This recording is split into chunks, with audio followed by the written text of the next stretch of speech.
Together we are going to write a new chapter in American history that leads us away from where we are now and down the road when we have beaten back fascism. At the beginning, I was like, oh no, this is going to be a speech that I like, but that I will be told by all of the data people and the polls that we must not talk about fascism and democracy because it does not land with the very working people of which Graham Platner is a product and is trying to win over in Maine. And I think that you could say that about the first 10 seconds of the video. Then he talks about the economy. When we have defended our democracy and our country and our freedom, let it be a different kind of freedom.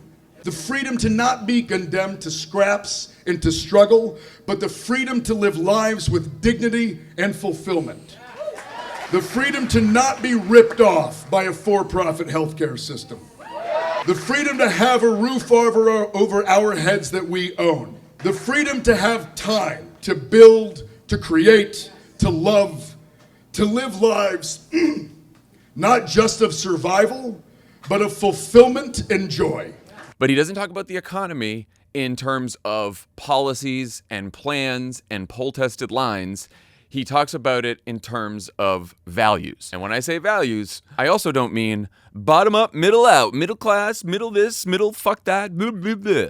He talks about it in terms of very inspiring, big sounding values about what people who at least grew up in America and know what America should stand for believe. That if you work hard here, you should have the freedom to not just survive, but thrive, to not beg for scraps, to not be ripped off. All the messages that we do know poll well and test well, but sound phony and sound sort of too small to people when they're actually spoken by people who want to lead us. What he sounded like just there is a leader.